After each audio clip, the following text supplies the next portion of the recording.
Walgreens, CVS, Rite Aid, Target, or find us online at Navage.com. Navage, Navage. Clean nose, healthy life. Are you so done with dentures? Can't eat that delicious steak? Help is here. Call Dr. Jeff and the team at Designer Smiles. Dental implants are one of the best ways to replace missing teeth. Dental implants provide a strong foundation for fixed or removable teeth. They are known for being durable and long-lasting. With good care, dental implants can last a lifetime. Dr. Jeff would welcome an opportunity to consult you on your options. Find out more at FargoDentalCare.com or call for a consult 298-9400. 298-9400. This is Weather and Ag in Focus with Bridgette Readel, Justin Storm, and Dean Wysocki.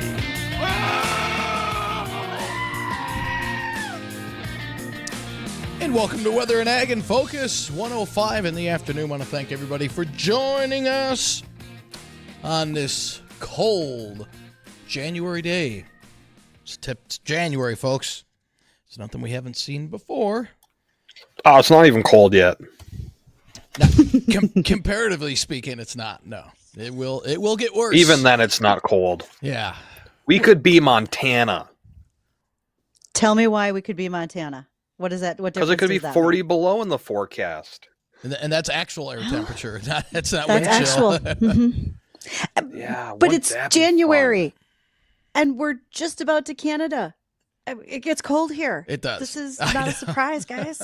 And, it does. Again, look at the glass half full. This is great weather for our ice anglers. Okay, this thickens up the ice tremendously. And we are missing out. We've missed out so far the last week and a half on two major snowstorms that are pounding the Central Plains. In fact, if you have any flight connections in Chicago tomorrow or Saturday, good luck. They are going to have blizzard conditions in the Windy City. Good luck. Yeah, good luck. Hey, I traveled yesterday, and it wasn't horrific. But how was it? It was snowy. It was snowy. Yep. Coming back windy today. From it's windy today, but coming back once we crossed the border, it was probably some snow-covered roads until we got to about Drayton, and then things really cleared up well last night. So that was awesome. I can prove the fact that sometimes when I travel, it's not a catastrophe. But you did go into the worst weather in our general area. So, I did. I mean, did. that's I headed a given. right to the storm. That is, And there's a blizzard warning up there for this afternoon. Yeah, up along the Canadian border. So you just missed it. She could have been going through that, no doubt about it. Left it behind. Yep. In fact, travel on 29 north of from Grand Forks northward. Some slippery travel up north due to the blowing snow, so be careful if you're heading that way. Otherwise, we're just looking at windy conditions, sub-zero wind chills all day. A few snow showers here and there are possible, and we're looking at temperatures stuck in the single digits with wind chills about 15 to 20 below. Down below zero tonight, wind chills about 20, 25 below, and more of the same for tomorrow. Rinse and repeat. Partly to mostly cloudy, a few isolated snow showers possible with highs in the single digits, and wind chills, again, 15 to 20, 25 below right in that general area. Now, our latest model runs have been kind of upticking our chances for snow on Saturday. Few of the models are printing out 1 to 2 inches. If we do get 1 to 2 inches of snow with the wind we're having, Saturday could be a little bit on the slippery side in terms of travel. That along with dangerous wind chills. Wind chill advisories right now from Jamestown westward. In fact, most of the state, with the exception of the far eastern part, the valley included, and into Lakes Country, is under a wind chill advisory. That will be expanded into the FM area, I'm sure, as we head into the weekend, and might have to deal with a little bit of snow, too. Just a wonderful January weekend. I like it's how it's supposed to be. It is how it's supposed to be. It is winter time, I mean, the only thing that would make this any better is if Winter Storm, Gary, spelt all goofy, was about 300 miles further north and bringing us a foot of snow.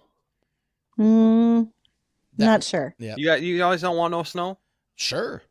No snow. Okay, you just want the cold.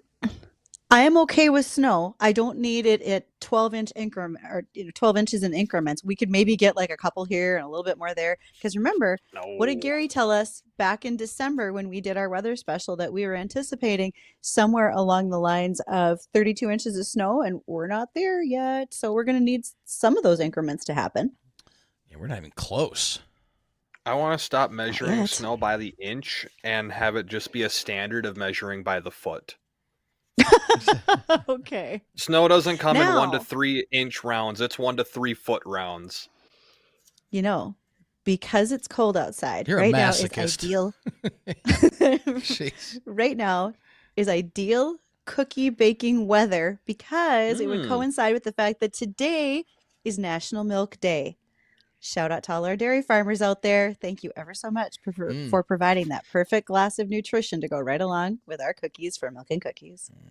Oh man, you're gonna love this, Bridget. I saw something on the old Facebook today. I was scrolling through, and it was a guy comparing milk to oat milk, and that it takes it's a less carbon footprint, it takes less water, and it requires less land to produce the same amount.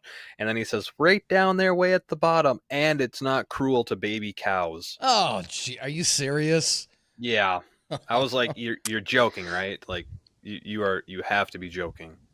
Please tell me you left Do you the want me to co- launch wasn't. into this? He thinks, because I looked at his page and this is what he's about. He thinks that milking cows is cruel for them and it's painful. Please tell me you chimed in on his page.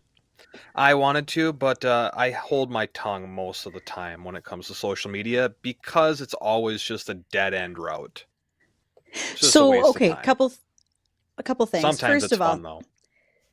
if that person doesn't want to have an open mind and hear what you have to say, you're right. It's a dead end. It's not going to go anywhere. Second of all, I thought about if asking him to come they- on the show. Oh, that'd be if fun. we wanted to talk through this, as far as it's better for the environment than livestock.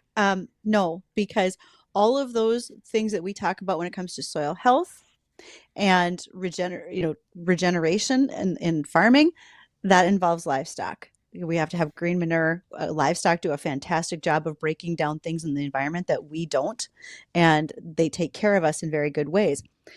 If you think about milking a cow, it's really no different than what we do as other mammals in feeding our young. It doesn't hurt the cow. In fact, if cows don't get milked, that's way more painful and leads to infections like mastitis and so forth, which we don't want to see happen to our livestock. No one wants to see them mistreated.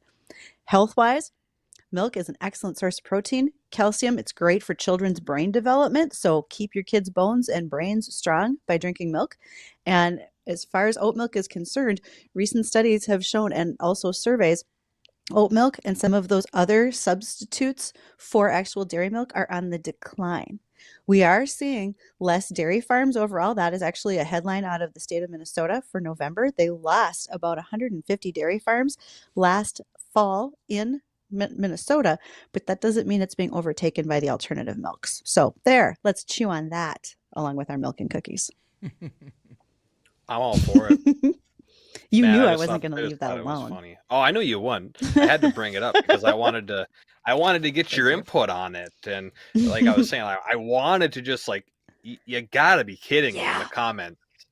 But I was like, one, it's my comment is gonna get lost in the other thousands of people that are commenting on it. Two, even if the guy responds to me, it's just gonna be a back and forth that goes absolutely nowhere. Sure. Yeah, he has his mind made up. It's going to be difficult for him to want to be open-minded because he's getting clicks and hits and discussion points by being inflammatory. That's the easy way to go.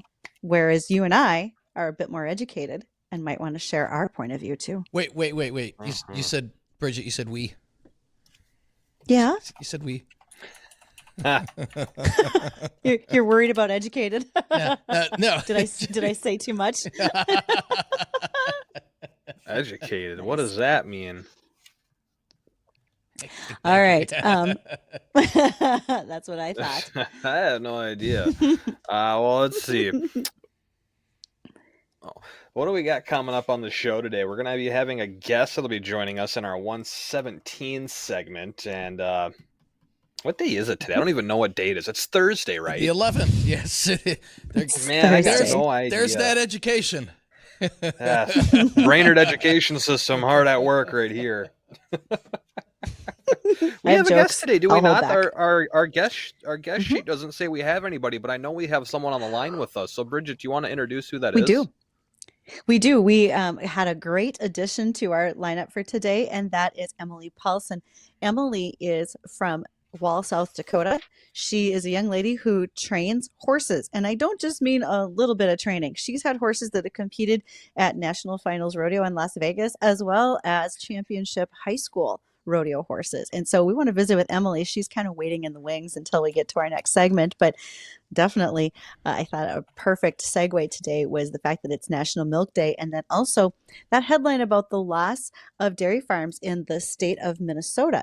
As we look at what's been going on over there, dairy farms in Minnesota get permitted, and it's not because of how they raise dairy animals and milking. It has to do with permits for manure management that happen in their state. And they had a loss of going down about 150 farms. To be honest, 10 years ago, they had over 4,000 dairy farms. In December, there were only just over 1,800 dairy farms in the state of Minnesota. So things on a rapid change doesn't mean that they are down by number of head, but they are down by number of operations. And that's a different story. The dairy belt, so to speak, of Minnesota is mostly that southwest part of the state that abuts South Dakota. Nice. Now, Bridgette, with our guest coming up, so she does the barrel racing. Doesn't she also do something with goats? I guess that's a question you're going to want to ask her now, isn't it, Dean? Goodness, the goat is back. Well, we are looking at our break now, so we have American Ag Network coming up. When we come back, Emilee Pauley will be our special guest. If you have any questions, feel free to give us a call on our Red Wing Shoes hotline, 701-293-9000. That's 701-293-9000. Don't go anywhere. We'll be right back. Livestock sector is mostly higher, led by feeders. For the American Ag Network, I'm Richard Risfat with this market update. Live cattle futures have posted firm gains at midday, with February futures leading the complex higher. The combined support across the cattle futures market over the last couple of days, combined with fundamental support from beef values in the last week, has helped rekindle overall trade activity. Now, even with these moderate to firm gains seen in nearby live cattle futures, the market does remain well confined within a sideways trading pattern, with limited outside market news available to spark a significant shift in either direction in the near future. Now, a move above 172 per hundredweight in spot February contracts would break through short-term resistance levels, potentially rekindling longer-term market gains. Cash cattle trade remains at a standstill, with bid and asking prices still hard to pin down through most of the cattle country. Another round of winter storms starting to move through the Midwest is moving the focus away from cattle sales or purchases and more on getting ready for not only another snow event, but bitterly cold weather as well over the next few days. This will not only affect cattle production and feedlot performance, but also may significantly impact transportation and plants' ability to maintain normal schedules. Now, it is reported that some cattle have been removed from show lists due to weather factors, as feeders feel comfortable holding cattle until next week or later at this point. Box beef prices are higher, choice up 252 and select up 305 with a movement of 64 loads. We'll get a look at the livestock numbers next. You're listening to the American Ag Network. Coming up at this year's Northern Coordinates Soybean Expo on February 6th, the keynote speaker will be geopolitical strategist and author Peter Zion. Peter, what are some of the things you're going to be focusing on during your keynote at the Northern Corn and Soy Expo? Globalization is breaking down. We created it, we being the Americans, created it as a way to attract allies in the Cold War, and it worked. But we are now 30 years past that conflict, and American commitment to that system is basically ended. And we now have a bilateral consensus in the United States that most of our trade needs to be with a very select group of people, and that China doesn't make the list. Well, if you're a farmer and you export most of what you produce, and China is the world's largest agricultural import market, you can see the problem. Thanks again, Peter. Peter Zion will be the keynote speaker at the Northern Corn and Soybean Expo coming up February 6th at the Red River Valley Fairgrounds and the Butler Machinery Arena in Fargo. Get registered and learn more online at northerncornsoyexpo.com. Let's get a look at the livestock numbers. Live cattle February up 97 at 171.72. April up 70 at 174.37. June up 72 at 171.82. And the August live cattle, they're up 75 at 172.37. Feeders January up 147 at 226.10. March up 115 at 227.27. Lean hogs February up 67 at 72.75. April up 30 at 79.25. And the May lean hogs, they're up 7 pennies at 84.77. With crude oil trading up about a half a buck at right around $72 a barrel. For the American Ag Network, I'm Richard Ristvet. This is Weather and Ag in Focus with Bridgette Readel, Justin Storm, and Dean Wysocki.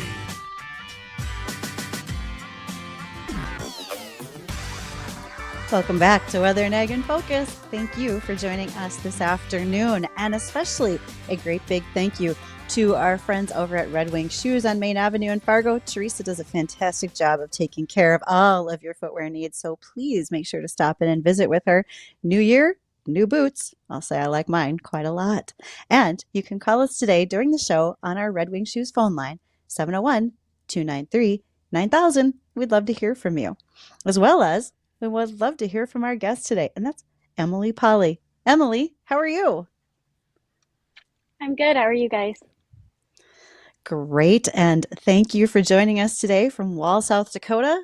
We always like to know, what's the weather like where you are? Well, the sun is out and it's still above zero right now. Not with the wind chill, but it's supposed to get down to negative 25 tonight, and we're just trying to keep everybody happy, I guess, all the animals. Boy, I bet. Okay, we're going to get to keeping all the animals happy. But first, Emilee, tell us a little bit about your background and what you do right now.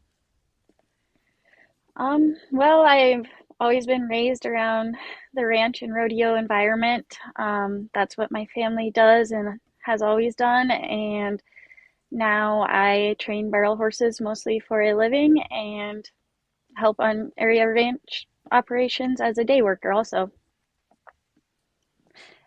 Right, you say day worker. Tell me a little bit more about what that means, because folks are maybe envisioning you live the lifestyle of Yellowstone.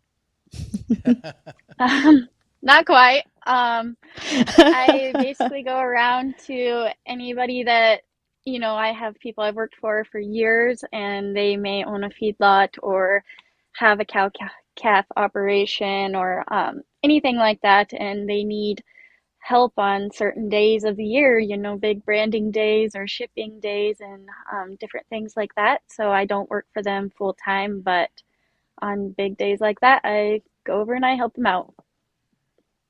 Okay, and this is in addition to the training that you do. So let's get started there. Are you training horses that you find and then you're selling those horses to others, or are folks bringing horses to you specifically for your training methods, as you said, for barrel racing? A little bit of both. I raise a few of my own, and my family does, and sometimes you pick up a younger prospect and bring them along on our own, but mostly I have client horses. I have people that they don't have the time to train their own horse or the knowledge and skills, and I take in their horses for months at a time and I train them, and then each client has different goals, what they want to do with that horse. Some sell them to somebody else to compete on, and some take them home and compete on them themselves. And so Emilee, when you're training, go ahead, Dean. No, you go can ahead, jump Justin. in there. Nope, go ahead. So when you're training these clients' horses, what is it that you're doing? How do you go about training a horse to do what you want it to do? What's that whole procedure look like? Well, luckily I've been doing this most of my life. We grew up on ponies and training ponies, breaking ponies, stuff like that. But I kind of laugh when people ask me that question, because it's a lot like teaching a toddler or just being a kindergarten teacher. You really break things down to the simplest form you can. You got to keep them happy and enjoying it and fun. And then at the same time, you got to build respect and boundaries and have some rules too. And Emilee, Okay. what do you what's Let's see. What's the hardest aspect of training horses? And are you specifically training them just for barrel racing, or different aspects along with that? My main goal is barrel racing. That's the main event I work on, or most of my clients are for the barrel racing. But I do breakaway rope on horses, and then I also just want horses to, go be a ranch horse too. I want them to be able to be rode outside and do a job like that on the ranch, so they can have more avenues to go down if barrel racing isn't their thing, because not every horse is going to go to the NFR or be great at barrel racing. And then just for the other sides of it, the hardest part right now is battling the weather up north here. But I really just love my job. I love working with the horses, and I'm more of a horse person than a people person. So I guess working with the horses every day is the easy part. Trying to maintain the scheduling and dealing with different aspects that come up with clients, that's the more difficult part. So I want to go back to what you said about providing the rules and the boundaries. How are you doing that? Because you're probably better at it than my first grade teacher was, who used to pull on my ponytail if I wouldn't listen. So what do you think? What are you doing differently? Well, I always tell people horses are really honest. It's humans that lie accidentally or on purpose at times. Horses, they are exactly what you've put into them. There's no faking it. They want it black and white. They want to know right from wrong. And, different horses that I've trained and people have trouble with them, I try and remind them, draw a line in the sand, and on it is good, off it is bad, and you don't have to be super aggressive for that mentality. It's just you guide them in the direction you want them to go. And horses are just such honest creatures that they want to please you so much. They don't have just this desire to not do what you want. They have their moments, yes, but they want to be honest and they want to please you. Emilee, how young are the horses when you start working with them? Are they completely green? Are they not broke at all? What do you need to do to get that process started? For our own, me and my family, we typically start our own colts, but when I take them in as outside horses, I definitely recommend them already being broke for sure. They have to have at least 60 to 90 days outside riding, doing different jobs. If barrel racing is the hardest thing you've ever done on your horse or asked them to do, they will find it stressful and probably be less successful. I really recommend a horse being very broke before you start the barrels on it, as broke as you possibly can get them, and then it's way simple for them if they've already been to brandings and just different things on the ranch that most ranch horses have had, or a really good colt starter that has them very soft and willing and everything like that. But typically I don't get them until the fall of their 3-year-old year, and sometimes later. So I think we got a terminology thing here that we need to have defined for those that are not involved in either horses or agriculture for our urban counterpart of our audience. What does the term mean, broke? When you're breaking a horse or you're getting the horse as broke as you can, you're not talking about money. So what does that mean for the horse? That's just a term on, can they stop? Can they turn? Can they move off your leg when you're riding them? Are they soft and willing? They're not out here bucking me off or something like that. That's just, I guess that's the best way I can describe it, is that's what colt starters do, and cowboys, and cowgirls, they start these colts from the ground up, and they work with them in the round corral, and then they start getting on their back, and they start teaching them how to be guided by a rider. And Right. Emilee, if you kind of you said like a toddler, you're training these horses. How do you correct them? With with a human, you can, verbally correct them. Does it work kind of the same way with a horse? Tone of voice, they know they're doing wrong, or how does that work?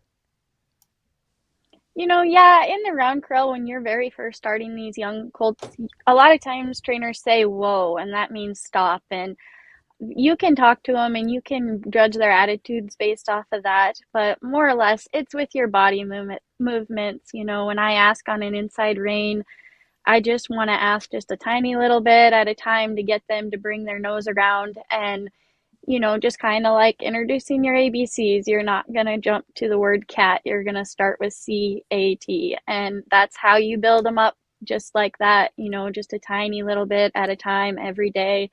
And pretty soon they're riding around and doing exactly what you ask of them.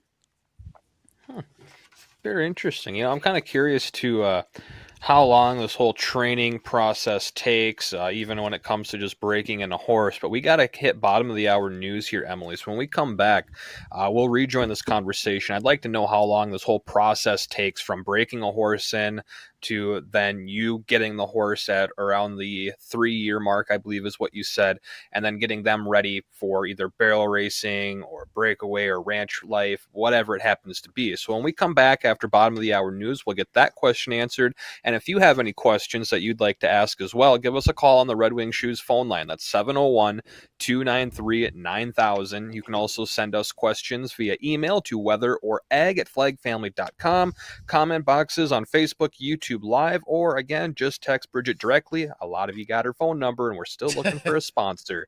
We'll be right back, guys. Is your family stuck in a boring rut for entertainment? 63. Bring the gang to Sweet Shots, your new hub for family entertainment and great food, plus a variety of golf games powered by Top Tracer technology while in a heated bay. Sweet Shots provides the clubs, the balls, and you can enjoy apps or a signature burger from our Scratch Kitchen and a cocktail from one of our 4 full-service bars. Meet, play, dine at Sweet Shots Fargo. Good afternoon, I'm Tom Tucker, WDAY News First. Mayor Tim Mahoney was asked about safety downtown while speaking at the annual State of the Cities event today in Fargo.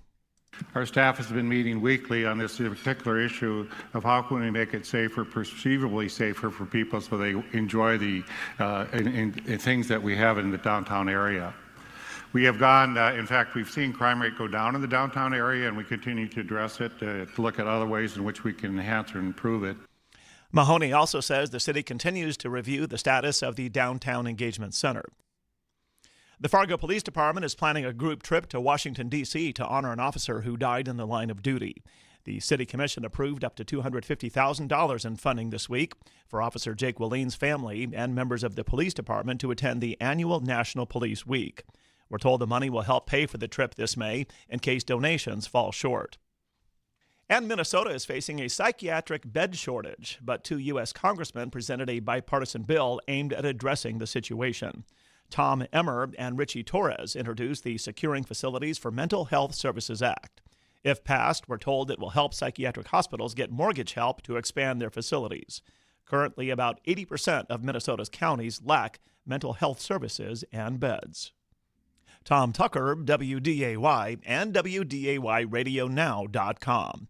Hi, I'm Ashley, owner of the Aspire Optical Company. As we close out 2023, I want to take a moment to say thank you. Thank you for your continued support and trust with all your vision care needs. It's in this spirit that we provide a relaxed yet professional atmosphere for our clients, where finding that perfect pair of eyewear is a truly enjoyable experience. This month, shop with us and take 50% off your frame with lens purchase. Perfect for those with HSA and FSA benefits. Merry Christmas and Happy New Year from the entire Aspire Optical family. Aspire Optical, eyewear like you've never seen.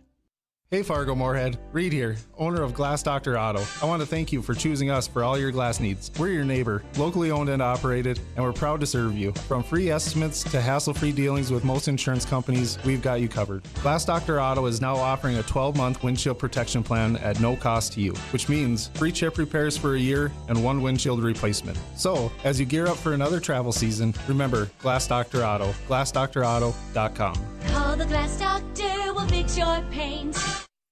As Giving Hearts Day grows each year, the reason for the day remains the same: Support and celebrate the charities in our communities. Between now and February 8th, head to givingheartsday.org to make a financial gift to one of 600 charities, find a drop-off site for the Giving Hearts Day food drive, or find volunteer opportunities. Head to givingheartsday.org to give your way today. Weather and Ag in Focus on WDAY Radio. And welcome back to Weather and Ag in Focus. Thanks for rejoining us. Our guest today is Emilee Pauley, and if you want to ask Emilee a question about horses and training and everything that goes along with it, give us a call on the Red Wing Shoes phone line. That's 701-293-9000. And before we hit bottom of the hour news there with Tom Tucker, Emilee, I was wondering, when you get these horses and you're breaking them in, how long does that process take from when you get them till when the horse is good to go? It's broke in. You can say the horse has been broke. Well, like I said, I typically only break our own family's horses, and we, if we're doing it ourselves, we'll try and start them when they are about 2 years old. But before that, as baby colts, they've been haltered and pet and loved on and, gentled down, and they know how to lead around. And then, when they get a little older in their weanling year, we'll tie them up and load them in a trailer and just get them used to all those different aspects. And then as a 2-year-old, we work them in the round crawl and teach them to move away from us and be comfortable loping circles around us and listening to cues based on our body language and the halter rope. And then we'll start saddling them and riding them for the first time. And then when I get client horses in, usually somebody else has done that, and a colt starter or a cowboy, cowgirl or ranch hand, somebody that also trains horses, but their area is to start these colts, and then they send them to me to specialize in the barrel racing. So that usually takes all of their 2-year-old year. No matter when they start, they got to have at least, like I said, 60 to 90 rides on them. And that's going to take, 4 to 5 months, most likely, or 6. It just really depends on the horse. And it also depends on the trainer and how they like to do things and what their process is. And then a lot of times I get them in the fall of their 3-year-old year to introduce the barrel racing pattern to them. And then they'll go home and they possibly will come back as 4-year-olds. And then their futurity year is as 4s and 5s. Okay, And so when you that's get kind the of their horse, first competition. okay, so when you get them, the horses are brought to you, they're broke in, and you said you'd get them at 3-year-olds. Sometimes they'd come back at 4 years old.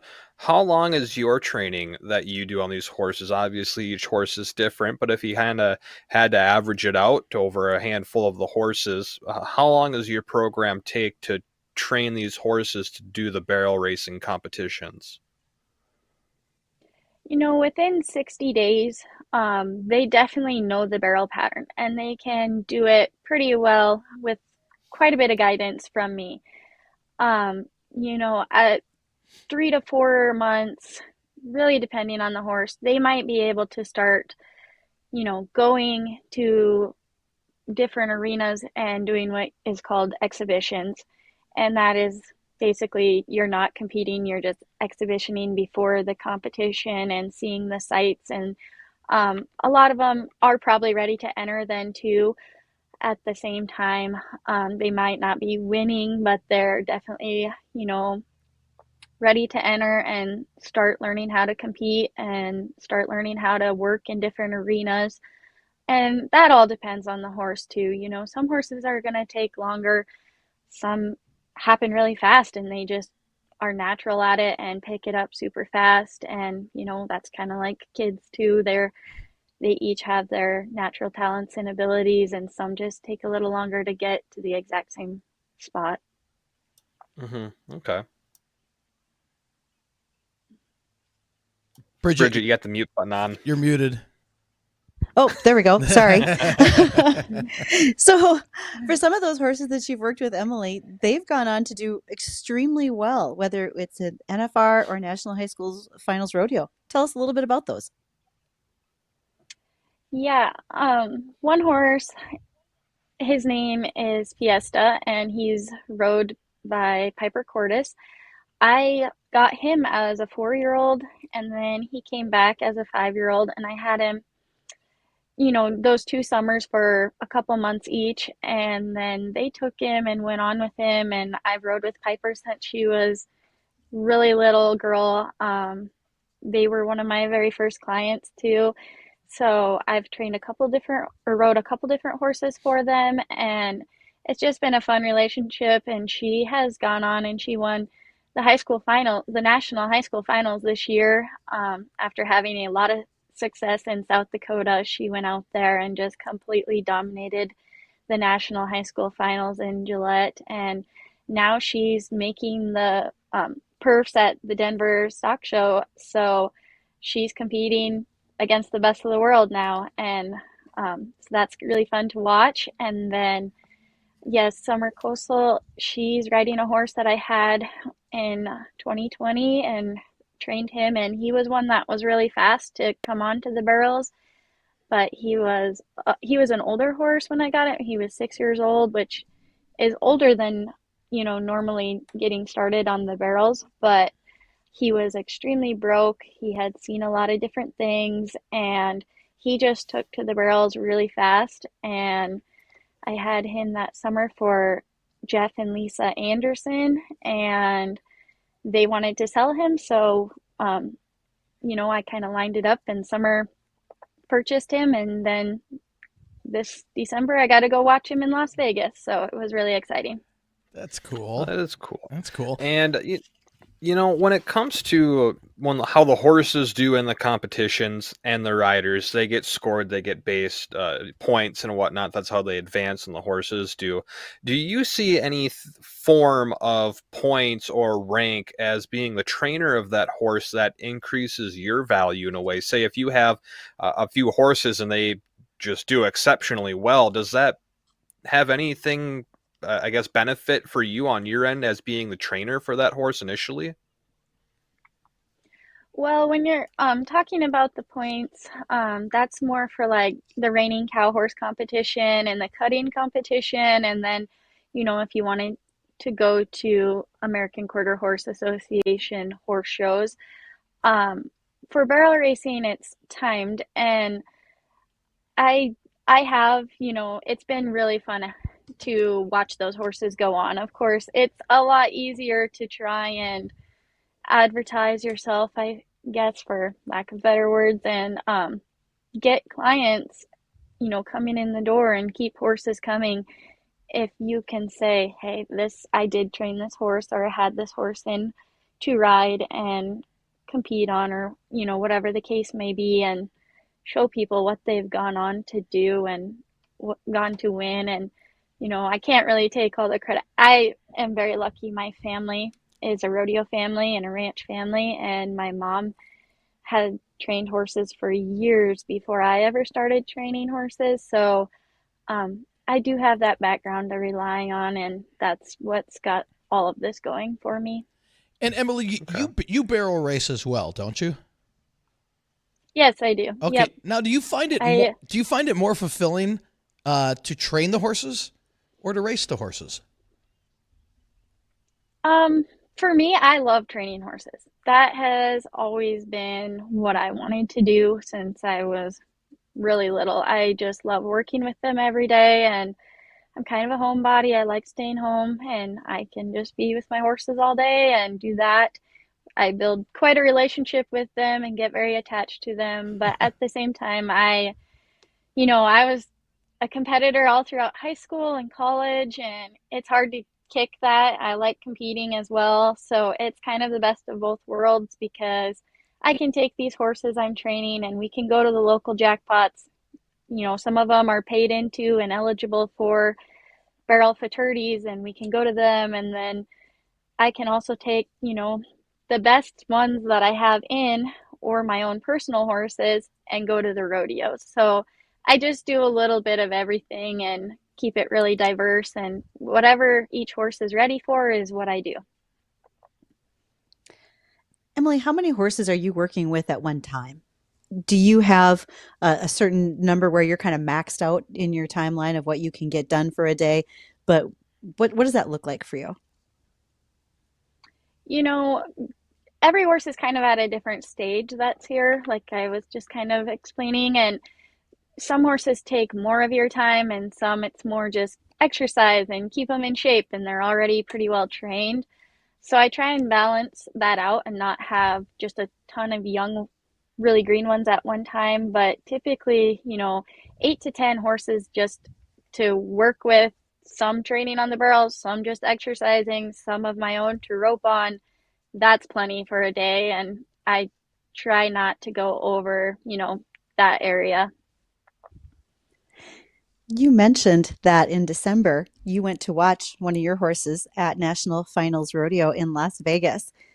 So what's National Finals Rodeo like? I will tell you, it's one of those things that I look forward to doing one day, is going to NFR. And how was it for you in 2023?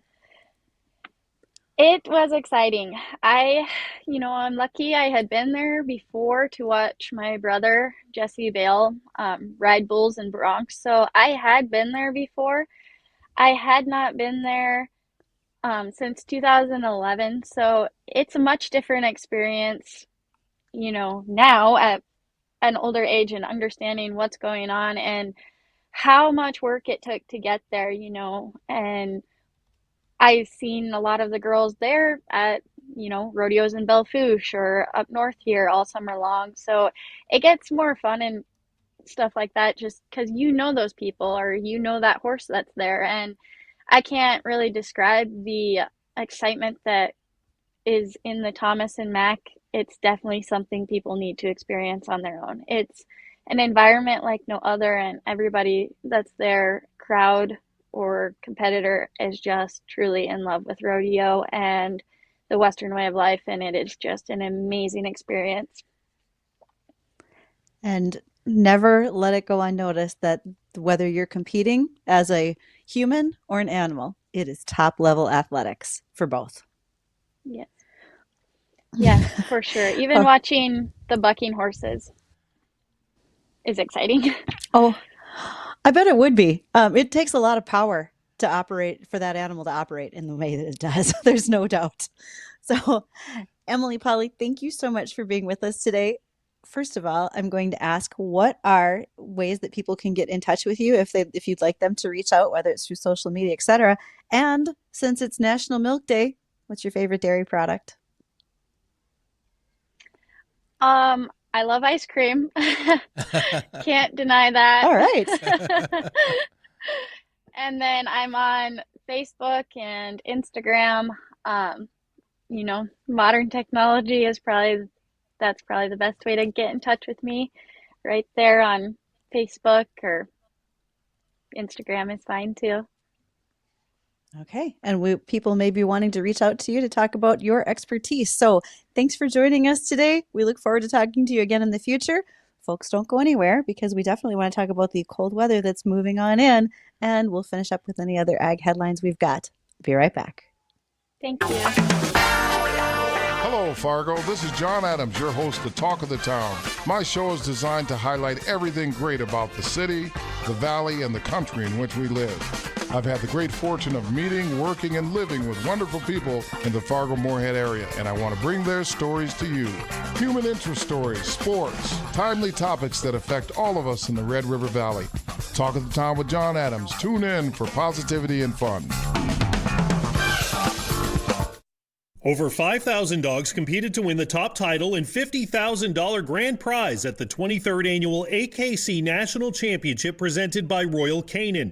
American Kennel Club's Brandy Munden has more. The National Championship is the only all-breed dog show organized and presented directly by the American Kennel Club, the nation's oldest and only not-for-profit purebred dog registry showcasing the top canine athletes. This year, a record 5,762 dogs from 50 states, Washington, D.C., and 36 countries competed to be crowned America's national champion. Don't miss the performance of the year. While the event took place December 16th and 17th at Orlando's Orange County Convention Center, the broadcast begins on December 31st at 2 p.m. Eastern on ABC. Extensive live coverage of the weekend's events is available on akc.tv. You don't want to miss this. To learn more, visit akc.org. That's akc.org. Military veterans and active duty service members, you could become a certified cyber warrior with just 12 weeks of training at My Computer Career. Cybersecurity specialists are in high demand, and IT pros with these skills often enjoy abundant opportunity and a great lifestyle. Protect our people, liberty, and treasured institutions from cyber threats. GI Bill, SkillBridge, and other VA benefits are available to those who qualify. Learn more at mycomputercareer.edu/CWP. That's mycomputercareer.edu/CWP. You feel the chill in the air. You hate thinking about being cooped up with nothing to do. Sweet Shots in Fargo wants you to experience their heated bays and top tracer golf games. The temp is just right in their lounge, where the game's always on and beer is always flowing. In the kitchen, they're cooking a full chef-inspired menu featuring award-nominated burgers. Their turkey sandwich is the best in town, and the house nachos have people asking for more. So put your jacket on, or not, and feel the sizzle at Sweet Shots in Fargo. You can always count on Miller High Life, the champagne of beers. Always crisp, always easy drinking, always just right. The perfect balance of flavor and refreshment since 1903. Welcome to the High Life.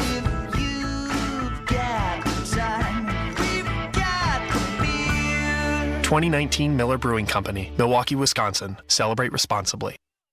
Ring in the new year with a new ride from Luther Family Buick GMC. Hurry in to take advantage of our amazing offers on every model, including up to $10,000 off the new 2023 GMC Sierra 1500. Or drive off in Buick's flagship Enclave Avenir, discounted up to $6,000. With rates as low as 1.9%, there's no better time to buy. Upgrade your sleigh at Luther Family Buick GMC. We are professional grade. See Luxor Garage Condos open house this Thursday, January 11th from 4 to 6 p.m. with a special going on right now. Save $10,000 to help build out your fun new space or use it for a kitchen or a bathroom, or just knock $10,000 off the price. Luxor Garage Condos, a secure, non-commercial location with less traffic, interior upgrades at a reasonable price, and a reasonable maintenance fee. The open house is this Thursday, 4 to 6 p.m. with a chance to win a full interior and exterior detailing service on your vehicle. Luxor Garage Condos, south on I-29 at the Wild Rice exit. Find out more online at luxor.com. This is Weather and Ag in Focus with Bridgette Readel, Justin Storm, and Dean Wysocki. Welcome back to Weather and Ag. The look on Bridgette's face. All right, so Bridgette, she wasn't here for that. You weren't here yesterday for that. No. So what we did was what was that? Well, we did two things. We broke down the LRC calendar. You broke things. Yeah, nice. Glad to see I was gone for that. And then we did guess this sound to give away a rain gauge. And no, it's not Dean looking for a lake place. Yeah, somebody called in with that. I'm gonna guess that's Justin's baby boy wanting more goldfish crackers. It is not too far off. It's a sloth. Sloths make noise? I said the same That's thing. what we thought. I've never heard one, so I've seen them. How interesting. I've seen them, but never heard them make any noise. I've seen them too. Usually they hang around the weather office. Oh, yeah. Hey, speaking of which, never mind. I better not. We'll just leave that be. Oh, go ahead. No. We're already this far down the road. Yeah, we're already this far down the rabbit hole. We're about to get a little further than down the rabbit hole. Yeah. We're gonna hit the old the landmine at the bottom of it. We might. Oh man. Let's do a recap of the forecast real quick. We've got partly cloudy to mostly cloudy skies across the area. Temperatures in the single digits. Wind chills have been anywhere between about 15 and 25 below. Temperatures going nowhere. Just steady temperatures today. A few light snow flurries here and there, but other than that, no accumulating snow expected today. Tonight, down below 0, 5 below with winds. We're going to have wind chills about 20, 25 below. And rinse and repeat for tomorrow. More of the same. Highs right around 4 above with wind chills about 15 to 25 below. And then a little light snow coming in on Saturday, it looks like, as a major system rides to our south and up into the Great Lakes. little piece of that will reach back as far west as our area, along with an Arctic front coming through, and that's going to squeeze out a little bit of light snow. Current indications are an inch. Some spots might pick up a little bit more than that. And if we do, watch out for the winds on Saturday. We could have some pretty greasy roadways if we get an inch or so of snowfall. And then we're looking at wind chills over the weekend, anywhere between about 20 to 40 below. It's dangerously cold. We'll have wind chill advisories issued. I'm sure some areas already have wind chill warnings down to our south. So just kind of be prepared for that. It's coldest day of the season, nothing we haven't seen before. It's January here. This is, again, this is not out of the ordinary. It's just we haven't seen it yet this winter. Well, now we will. Put on a sweater, wear a stocking cap. Yep. It'll be okay. Cover those extremities, wear layers. We know the drill. And don't forget, if you have any visitors from out of town, they haven't been up here before, when they see those trucks plugged in, tell them we're just being environmentally friendly. We all drive electric cars. Just got to plug them in up here. Yeah. No. Facts. Mm-hmm. Yeah, straight up. I'm just waiting for the crazy to happen, which, it hasn't happened since, I think it was 2017, 18. Oh, you talking about my ex-wife? Well, yeah, that one too. That one too? Okay. It was like 50. That was I out think it was loud. 60, Oh, my. Oh, shoot. 60 below zero wind chills. And me and my old roommates, when I was in college, we went out and we took pictures in just swimsuits or swim trunks, kind of similar to the one we did at WDAY when it was 30 below, and we went out there. You remember that, Dean? Oh, yeah. We were in a swim it trunks. was 60 below with the wind chill. I want something colder than 60 below. I want to feel what that feels like. There's nothing wrong with me. I want to know you're what a masochist. 70 below feels like. What was the cold? All right, let's throw this out there. What's the coldest weather you've ever been in? Mine was in Minneapolis back in 1993. It was either 93 or 90. It was either 93 or 94. Because I remember I got the sweater. We had wind chills 80 below. 80 below. Is that the old or new? What's that? Is that the old or new? That's the old. Chill? That's the old wind chill. Yeah, but 80. It was 80 below. Basically, everything was shut down. I mean, and kind of the same thing. I remember I went out on my balcony of the apartment I had, and I said, I want to see how cold this really is. Yeah, you just have to experience it for a few seconds or a minute. Yeah, it's not fun. A minute? No. Jeez. Yeah. Dude, I shot a live cast out when it was 50 below one day, and you could literally watch the ice accumulating on my beard and mustache because it was so cold while I was doing the live report. It just got whiter and more crystallized as we went on. But 60 below is the coldest that I've felt with wind chill. Oof. Always dress warm. That's for me. It's probably being at the end of January in Minot, North Dakota for the Minot Ag Expo that goes on up there, put on by KMOT TV. It is wickedly cold. Many years that we're there, I remember actual air temps of minus 25. And as I was driving headed to the northwest, it's like my vehicle couldn't warm up enough that I had to continue to wear my coat inside my vehicle because it was just that cold out that day. And when you know that when you get outside and like your eyelashes frost over, it's brisk, right? It's the winter weather Coldest is here. Actual temperature? It was probably in Minot. Yeah, I try not to stand around in those types of things. Seems like a bad idea. Just saying. Well, that'll wrap it up for us today. Thanks for listening to Weather and Ag in Focus. And we'll be back tomorrow, 1 to 2 o'clock in the afternoon, the Jay Thomas Show. It's coming up next.